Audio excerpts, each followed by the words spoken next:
Welcome to Chasing Hard podcast, where we talk about trusting God when life doesn't turn out the way you planned. It's just me today, though I do have some guests lined up at the end of the month. Um, I'm kind of getting used to this. I hope you are too. I so appreciate the feedback that you take the time to give me. I appreciate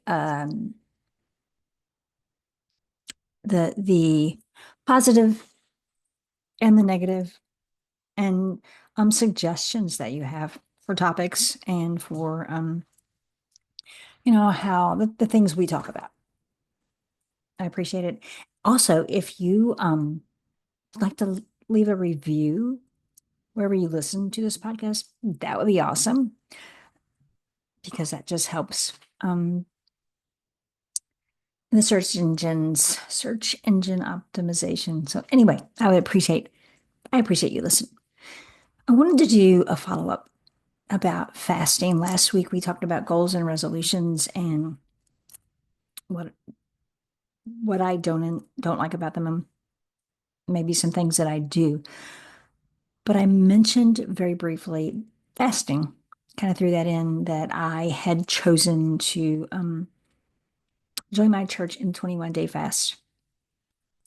And I have truly learned some things about myself and some things about fasting that I didn't realize, didn't know. The fast that I've chosen, and again, I think I told you that I wrestled with the fast for the first day of the fast, what to fast, and it it was a hard fast for me, though I'm sure it wouldn't be for others. And I have learned a few things about myself and about fasting in general. And one thing is that this fast that I've chosen with God's direction, I really do need the help of the Holy Spirit to be able to do it. And that kind of, I don't know, was intriguing to me. I didn't know it would be that difficult. It's not like I haven't done it before. I don't know why it was so difficult this time. And the other aspect of fasting that I've learned this time around is it's not like it doesn't depend on you.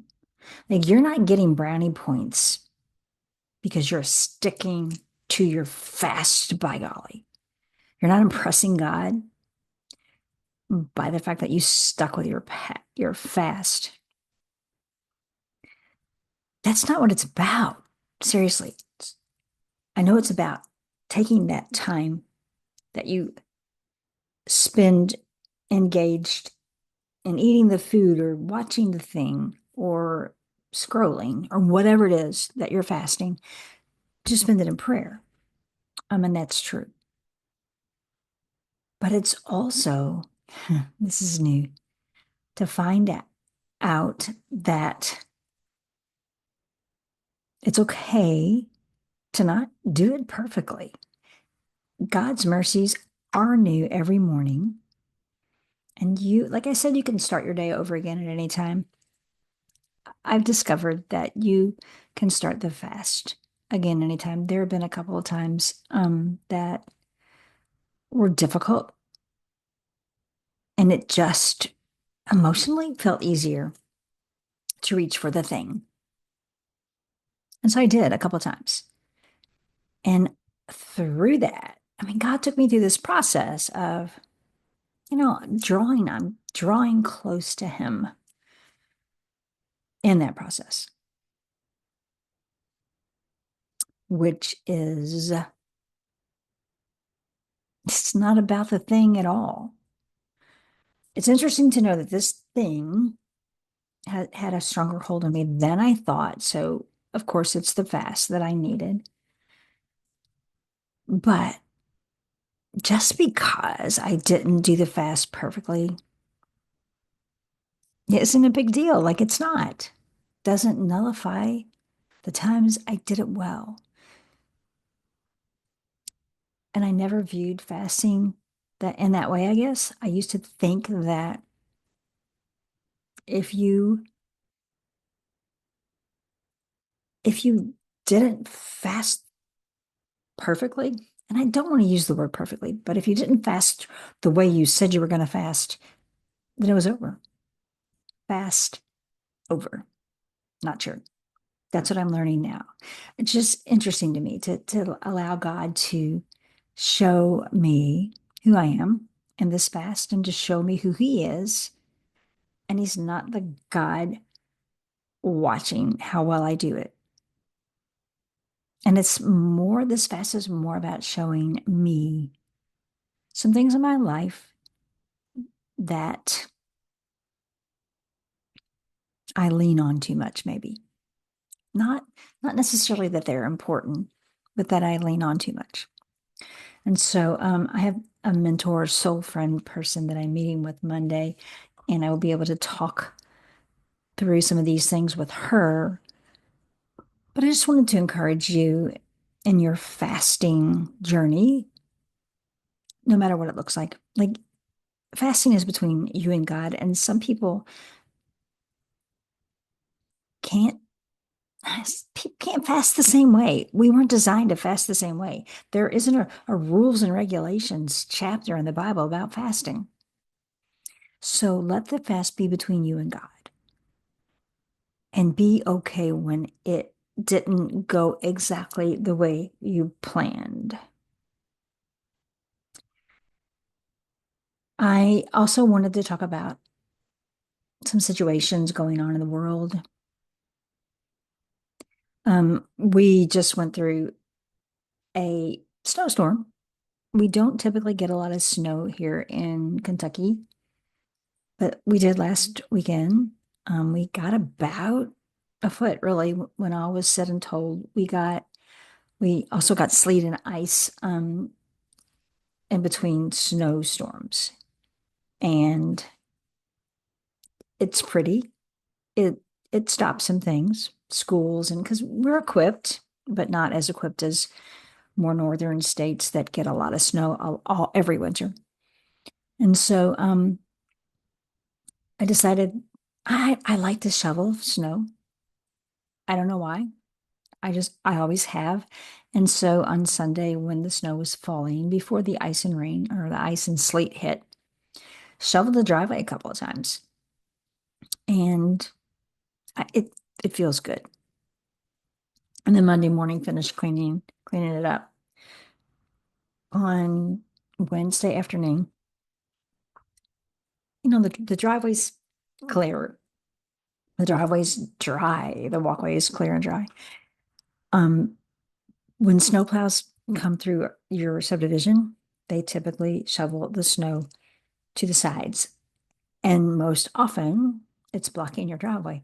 And so when you get a scoop of snow on top of the 10 inches to a foot of snow that you already have, that's a wall.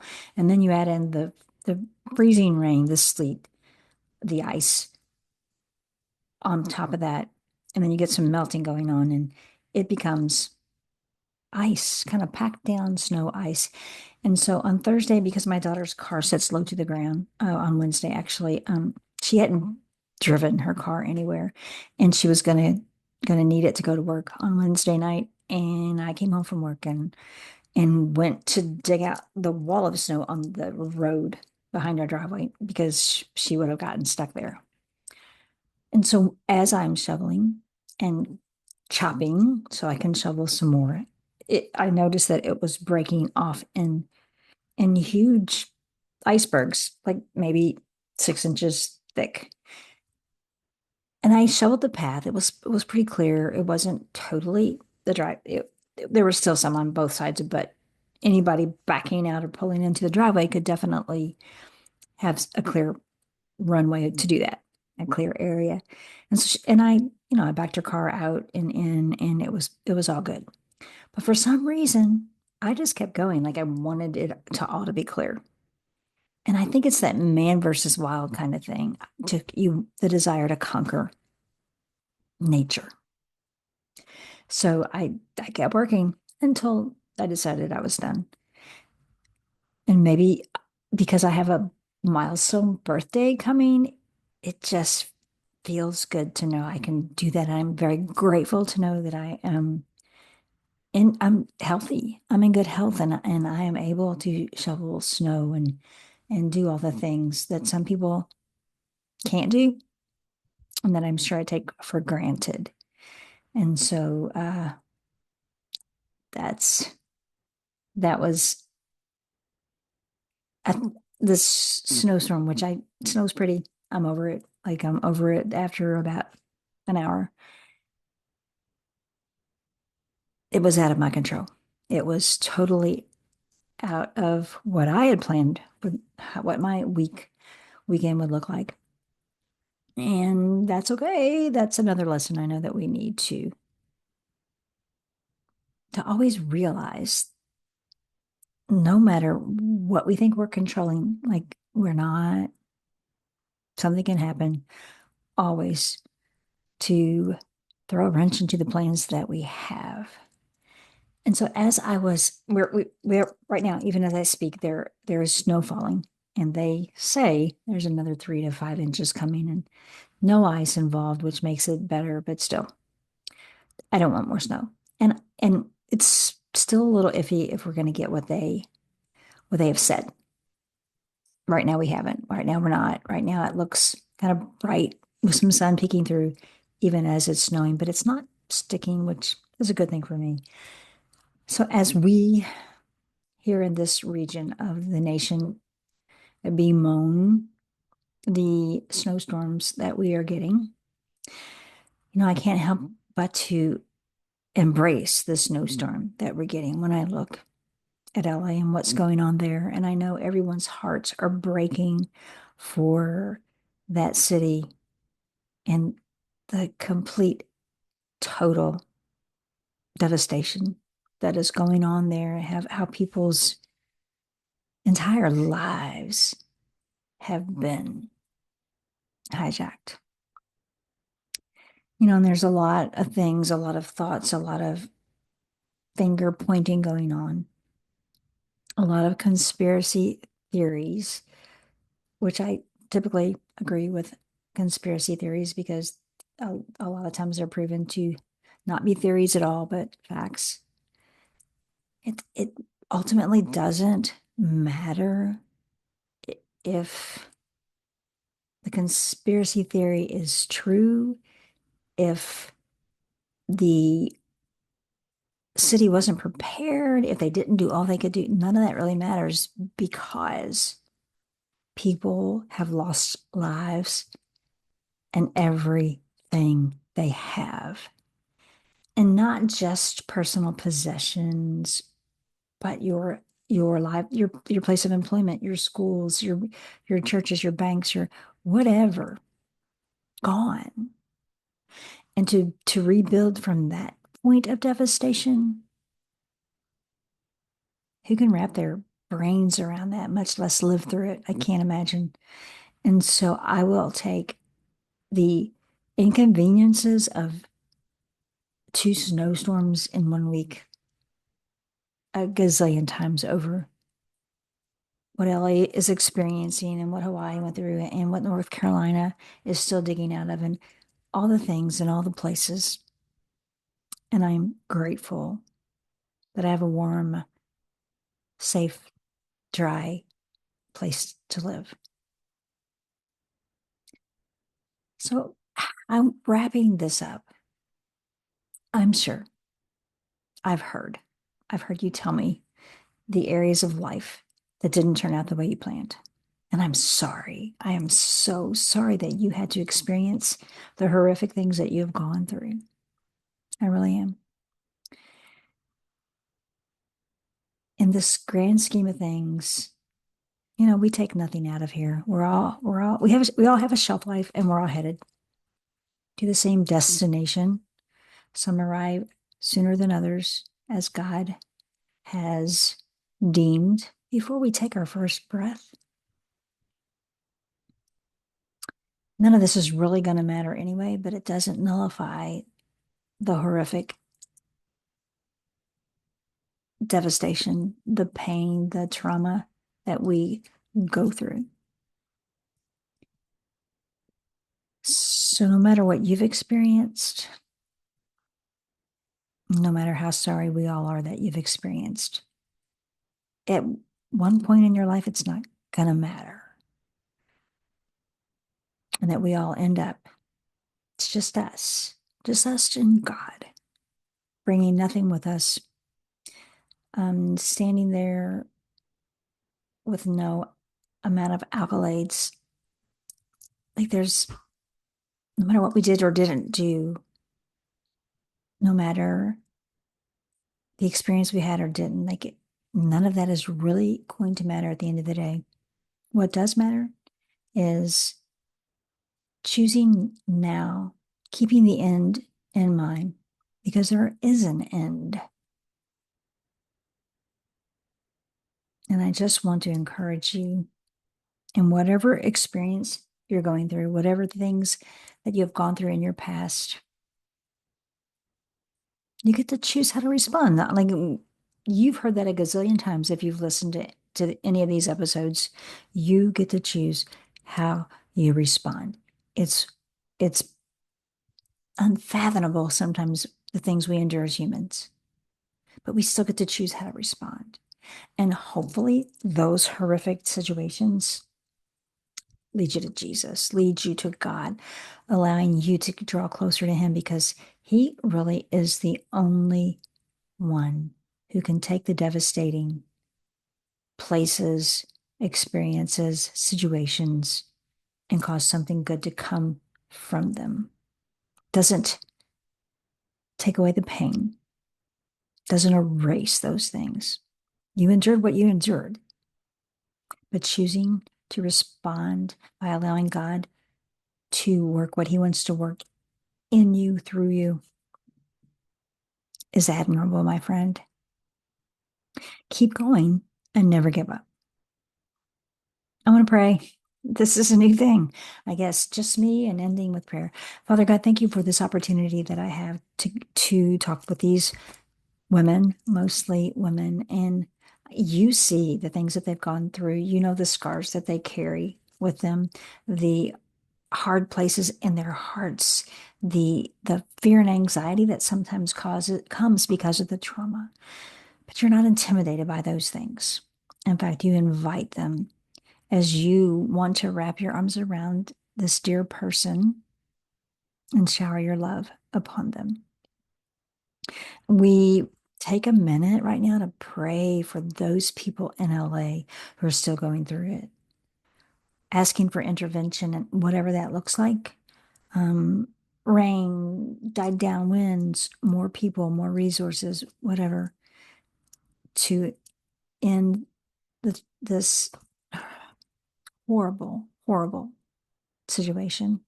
And then send people into that area to help clean up, rebuild, to minister to hearts, to walk with these people and move upon people's hearts to give.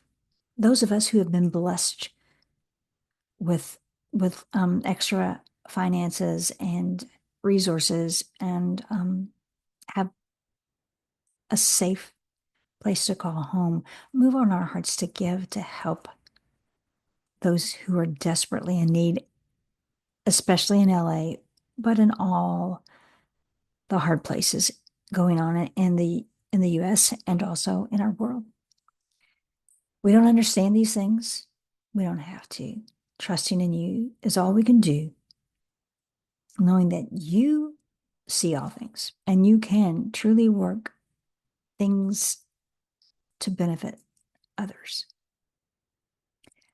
I am amazed at what you've done in the lives of so many people that I love and in my life as well.